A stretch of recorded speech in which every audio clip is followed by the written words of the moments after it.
not to say anything about color, because there was definitely a debate for that too, but going with more of a classy, clean, very sharp and bright and eye-catching decor. We talked about larger than life features, and so features that were 8-10 feet in nature, possibly things that you had to walk under or through to enter into the park. And so really kind of starting with the theme of what we were looking for, and then we went ahead and we reached out to Jinda, who helped us with our Christmas decorating here, and she does all the big malls and casinos and everything like that down in Vegas and Reno, so she's got some really great ideas. I see Wayne flipping through the book right there, but Well, no, she brought us a number of books to go through, and that's about where we're at. A couple of things that we really like, the sticker shock, it was cost prohibitive, and I think unless we're willing to somehow come up with $15,000 to $20,000 to just have it be turnkey blammo, it might have to be a multi-phase project where we're buying pieces leading up to this ultimate theme of larger than life, things like that. I know we were talking about elevating the Christmas tree and trying to figure out a way to get the Christmas tree up off the ground a little bit more. And so the discussion of using our small stage as a way to prop that up, as well as like other options with adding additions to the tree and stuff like that. But with it all being up in the air, I don't want to go too far deep into what we were talking about, but it was things like that. Raise things up. Ultimately, the end goal would be we want people's heads to turn when they drive through the downtown. We want this thing to glow from a block away, and we want them to get out and we want them to be able to interact with it. So if it also means a Santa's Village facade, or a Christmas playhouse, or something like that, where people can get out and take family photos in front of. We could get the train to pay for it and theme it after their whole little. And there was actually some pretty large scale train light up things that you could actually have. What's their alternative to the Polar Express? That story that they've come up with. The reindeer flyer. So maybe they could kick down the money and we'll make it the reindeer flyer park or something. I'm down. It would be cool to put some flying reindeer across the sculptures, and so that was the thing. We talked about uplighting the sculptures, but when it comes to adding decor to them, we'll reach out to the Renaissance Village and make sure that that's all cool with them. But when it comes to Christmas, I think tying it all together is the right idea. So. Would you be using the property that the Renaissance owns too? Well, all we did is we talked about the property that April and Andy have. And That's so just the grassy area? Just the grassy area, because Virginia wasn't included in that initial conversation. But as the plan develops, I'm sure she's going to be brought in, because there's going to be. Yeah, you'll need more space. Yeah, and ultimately I think everybody also agreed that it would be really cool to use proper outdoor LED lighting that changed colors to uplight and backlight the sculptures from a year-round basis. And then as the seasons change, or different awareness months and things like that, we can change the colors for the time and things like that. So it would certainly benefit Christmas, but I see that as almost a side project that Tor and Rec would work with the Renaissance Village on to tackle the permanent LED lighting. So winter next meeting? Pretty much I think we're flipping through the catalogs right now and circling kind of what we want, coming up with a budget. Jinda had a couple used, in good shape used white snowflakes of 24-inch and 18-inch snowflakes that she was going to not donate to the cause, but definitely add to our inventory so that we could use those. yeah, that's the snowflakes we were looking at. So this was the tree that kind of was the inspiration. Oh, pretty. You want to flip it so the audience can see the face? So that tree with the snowflakes all over it, kind of the inspiration that we're going for. Great. So That again, would change it up. just an update, but I think everybody, I think if you ask anybody what would your goal be, well, we want it to shine, we want people to get out, we want it to be impressive, and so that's what we're all working towards. So Yeah. On that other one I have marked there, that's what I was kind of looked at for possibly on the sculptures.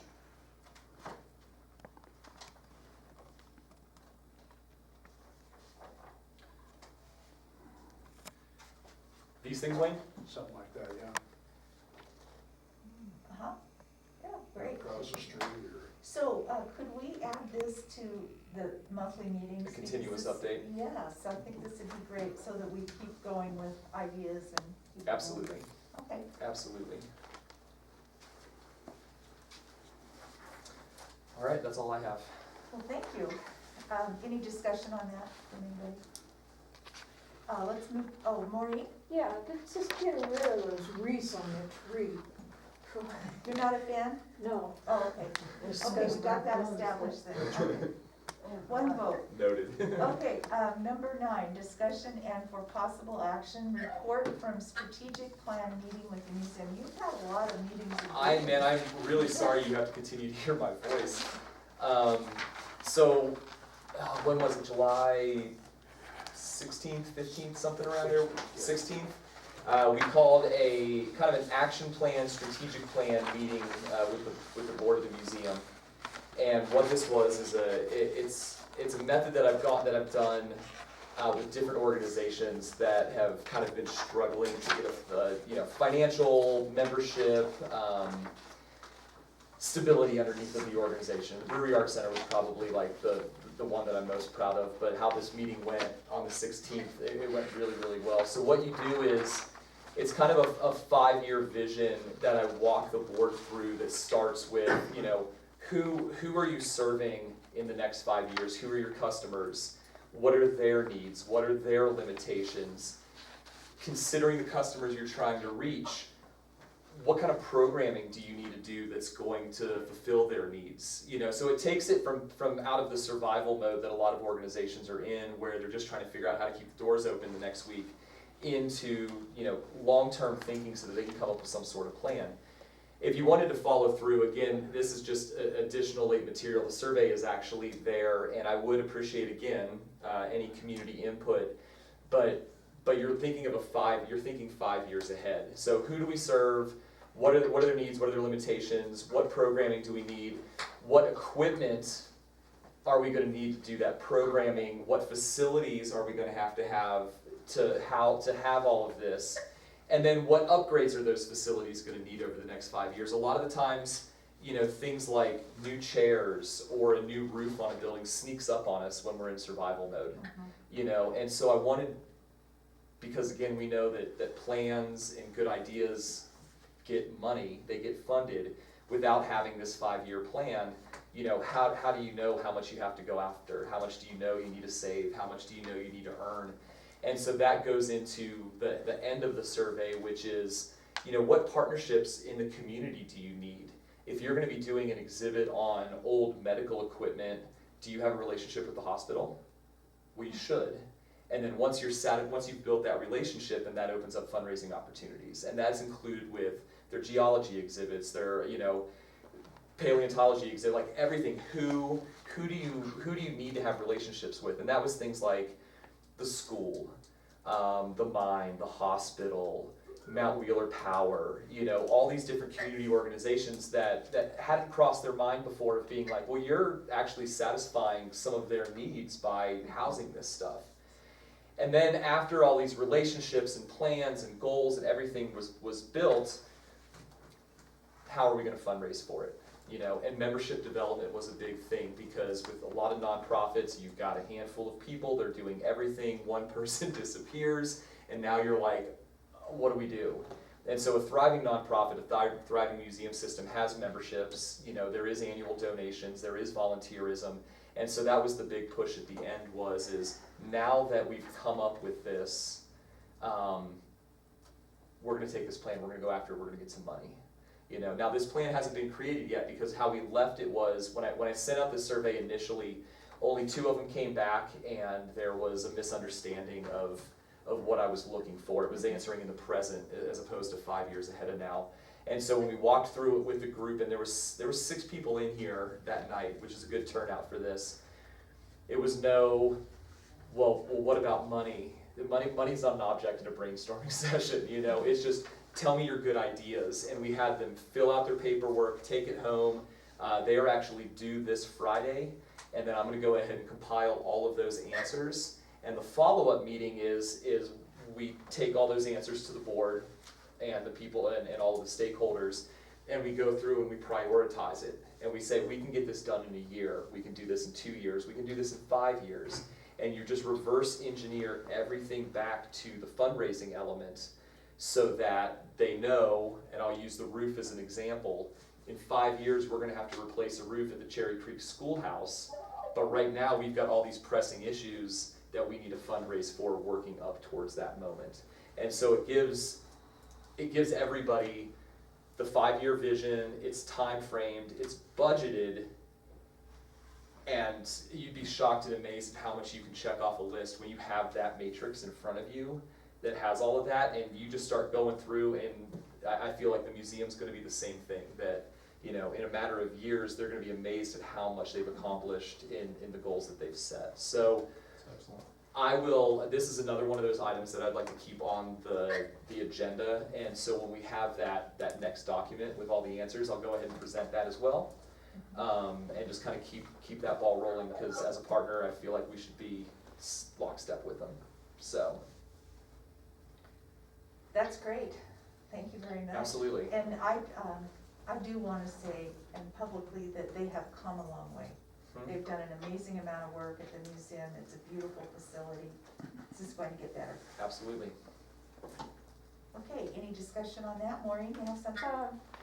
There's a problem down there, parking, Uh-huh. and also, I understand they're looking for board members, they only have 3 right now. Uh-huh, I was planning on going down there. Oh, right on. okay, Yep, those are 2 needs that have been identified, Yeah. definitely, so. yeah, that's So when great. is the next meeting for this? They're turning their papers are due to me on Friday, and then we'll go ahead, I'll compile that and schedule the next meeting, and so I'll include you on that list if you want. Okay, thank you. Absolutely. Any more comment on, number 9? No, it's All right, moving on, forward. number 10, discussion and for possible action, approval of meeting date schedule for second half 2020. I do not have that. I don't have it either. Because there was no material for that, I think we just set the dates for what we want, and then we go ahead and approve them. Actually, I'll pull that then until we can actually see the dates. Okay, do we want to Because- pull up our phone and do a calendar? Because we'll have to set our next date for our next board meeting anyway. We just do the last Tuesday of the month, right? It's the It's the fourth. fourth Tuesday. Yeah, in the future, we want an actual Okay. sheet to pass out, so, So I've got August 25th, September 22nd, October 27th, November 24th, and December 22nd. 1, 2, 3, 4, 5. Are we going for a 6th? Okay. no, we just do to the end of 2020. Okay. Okay, so in the future, we're going to have them written out so that, Yes. as part of the document, Yep, so. apologize for that. Okay, so having those, again, let's repeat August 25th, September 22nd, October 27th, November 24th, and December 22nd. And those were until, it takes us to the end of 2020. Any discussion on that? No, it's Brian? almost fine. No, that sounds good. Okay, again, it's the 4th Tuesday of every month. Okay, entertain a motion. I'll make the motion. Thank you. Second. Okay, motion has been made by Brian and seconded by Ian. All in favor? Aye. Aye. Any opposed? Motion carries. All right, number 11, this has been pulled. Number 12, discussion only, the executive director's report with marketing, events, and facilities. All right, I'll go ahead and let Errol start out with the marketing report, and you should have a printout of what he has. And then I'll go ahead and fill in the rest. Okay, I'm excited for this one. There's a lot of exciting things to tell you guys about. Can, Brian, can you hear Errol? Brian. I can, All right. Okay, thank you. So, to start off with Facebook. So this month, I've been putting some focus and sharing the itineraries already found on our website. We already have a whole list of itineraries already there, so it's just a matter of sharing them and putting them out. So every Thursday I've been doing that. Specifically, if the itinerary suggests if you're coming in from Utah, or if the itinerary shows if you're coming in from Vegas. So I've been showing that, and it's received some good feedback. People seem to be enjoying them, knowing what's happening before they get up here. We're still continuing to invite people to like the page all the time. Any post, I check who's liked it, see if they've already been invited. If not, I've been doing that all the time. You can see 2 successful posts on Facebook from the past month. And if you look at the bar, you can see those were completely organic. We didn't put any money behind those, people just like those. And on Facebook, we're actually up to, I didn't put this on, but you can make a note of it, we're up to 3,787 followers on Facebook as of today. Instagram, we have 1,896 followers, which is up 87. Twitter, 305 followers, which is up 20. And then our targeted digital, which is through Reach Local. We have our search targeting, which is where you type certain words into the search bar and then our site can come up and people see it. So we have 25,500 impressions and 466 clicks, like interactions. Our targeted YouTube ad, which shows up on YouTube, obviously, that people can see, 46,500 impressions and 21,000 views. Our Facebook retargeting, 27,600 impressions and 700 clicks. And as you can see, the YouTube ad is popular with the 18 to 34 age range, and the popular one for Facebook is 45 to 65 age range. So we're kind of getting both sides of the coin. Is that a phrase? Obviously, we're going where they're at. The Yeah. older Yes. demographics on Facebook, younger's on YouTube, and so What tailoring about that those. 11-year, Gap, yeah, the people between. yeah.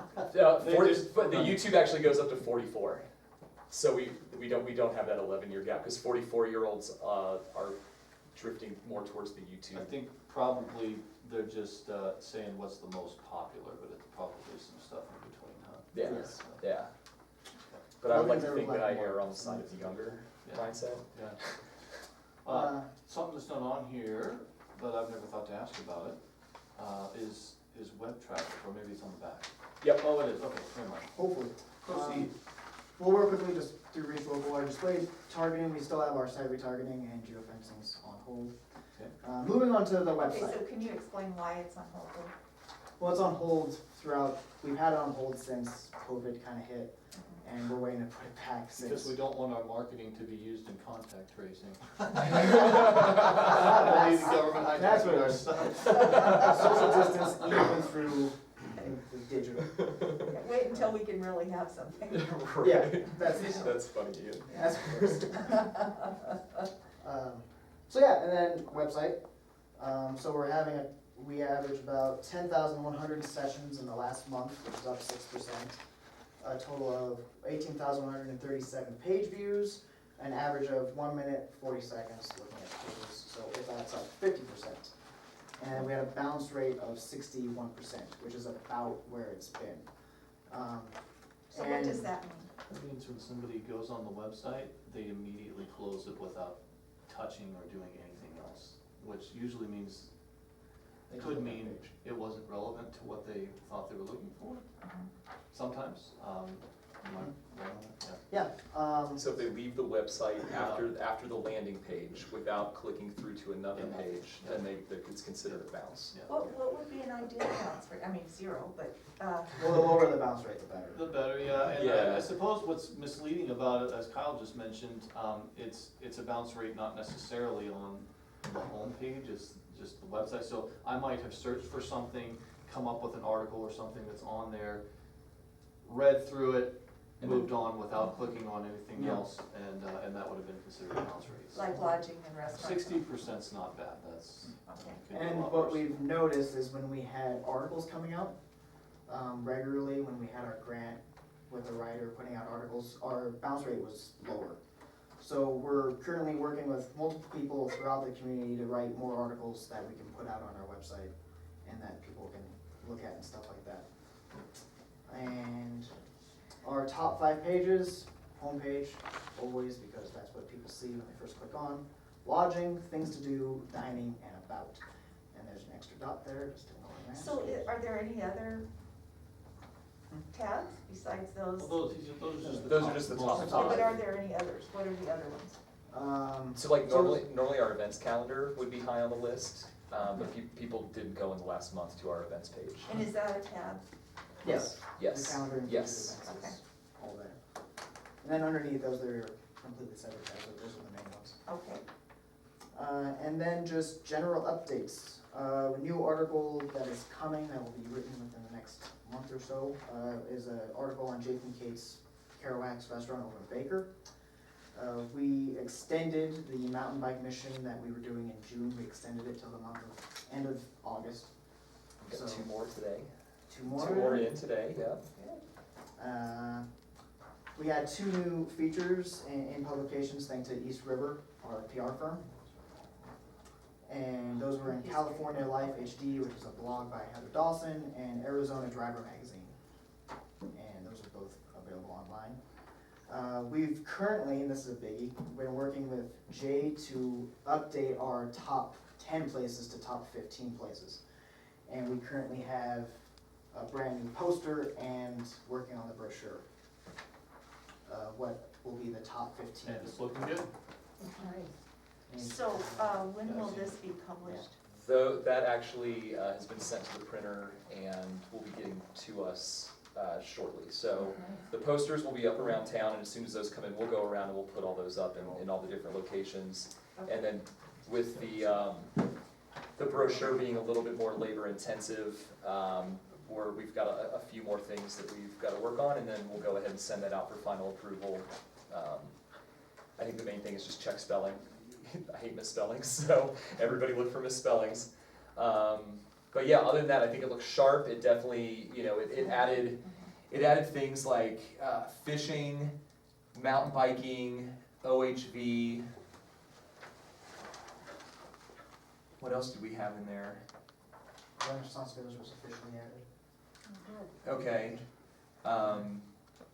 So we went from a top 10 to a top 15, Great. but adding some of those additional outdoor recreation activities. And so, yeah, that'll be coming out soon enough. And then brochure with list of restaurants and attractions. So we've been working with Caroline trying to get everything up to snuff.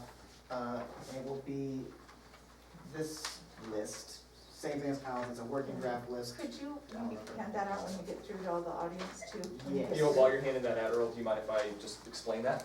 Go right ahead. Okay, so we've got 2 different projects that we're working on with this list of attractions and restaurants, and specifically those 2. And so what we're trying to do is first we're gonna tackle We didn't get them. educating the frontline staff. And so this would be gas station attendants, hotel, lodging frontline staff, servers, Oh, yeah, I did. bartenders, chiropractors, things like that, who essentially will get asked, hey, what is there to do in this town? And every town, this isn't unique to us, but it's certainly an issue for every community of, there's nothing to do in this town, or, oh, there's no restaurants, or, oh, or we've got a train, but I don't know the information, how to get a hold of them. So what we want to do is we want to create a cheat sheet that they will have at their place of employment that they can keep behind the desk. They'll have it in duplicate so that if the customer or whoever is there just wants the entire list, but it'll have relevant information. So location, contact information. We were doing days open for the attractions, but not the restaurants. There was certain information that we were putting in and we weren't putting in, but Yeah. it was going to be pretty basic to. I'm looking for a Mexican restaurant. Yeah. What do you have? Yeah. Boom, pull out the cheat sheet. Here you go. Sure. Now, in that conversation of trying to deal with frontline staff education, we also were like, hey, this is a great time to educate our local community and surrounding counties about staycating in White Pine County. And so that would be not having to travel 5 hours away, not getting on a plane and going anywhere, but locals kind of rediscovering their own community. And so the next piece would be, since we're not sending out mailers for, you know, certain events and certain things this year, what we were gonna do was gonna do a mailer, since it was so popular when we did it, mail it to White Pine County, Eureka, and Lincoln, which is our staycation area. And it would be a piece that would encourage people to, you know, enjoy their own county. You know, take your family out and revisit Great Basin National Park, or get on the train if you haven't rode it, or go out to the charcoal ovens. A lot of the times, you know, because we've lived it for so many years in the same location, you become immune to it.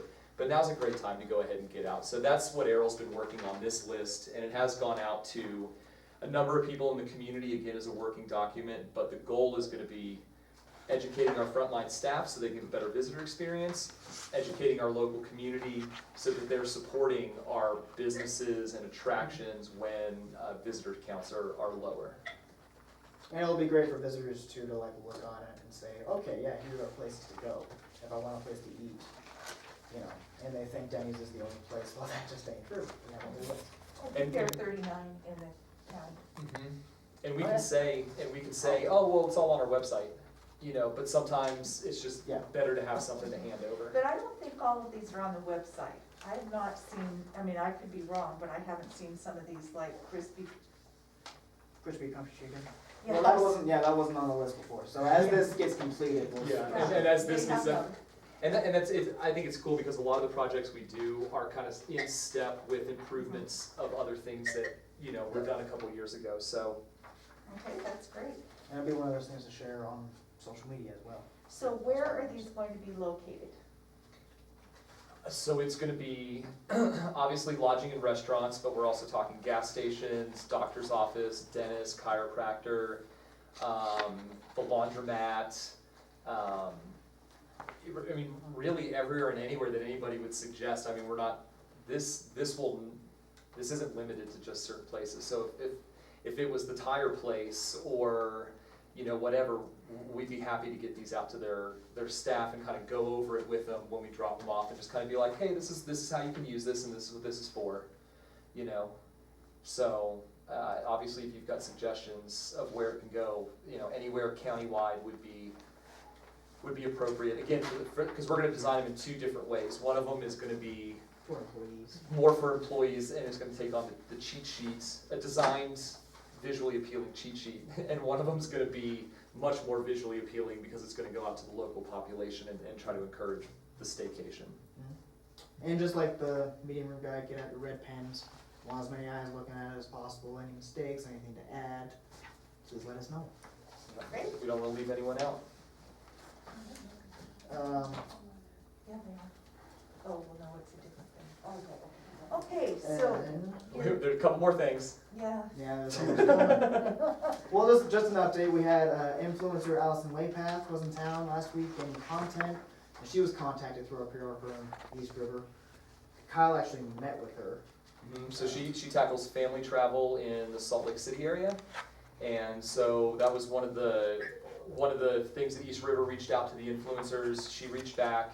And so what we did is the itinerary that we set up involved Garnet Hill, getting an OHV at Eastern Nevada Adventures and going out on a Success Loop, where they were very nervous about not being an adventurous, outdoorsy family, but man, they loved it. They said that was their favorite part. They, you know, went to Economy Drug for sandwiches. They rode the train. I think they did a Sunset Star train. And then they went out to Great Basin National Park and actually made it out to the Bristlecone Pines, which was awesome. But they were traveling with a 13-year-old and a 16-year-old, which are two very difficult ages to satisfy when you're on a family vacation. And all the pictures I saw was smiles on everybody's face. So they have already started posting on Instagram, but there will be articles and more blog posts and things like that are going to come out for the month. Her name again? Allison Laypath. and could you spell that? Laypath. And so is that where we look up on Instagram? Yes, Mm-hmm. Instagram, and does she have Facebook? YouTube, probably? Good. Yeah, I'm not sure about YouTube, but I'll. So did we need to pay for this? What we did is we got comps and discounts for some of the attractions that she did, but we did not have to do a Cash. retainer for that. So there were some expenses associated with it, but they were expenses where we were comping our local vendors.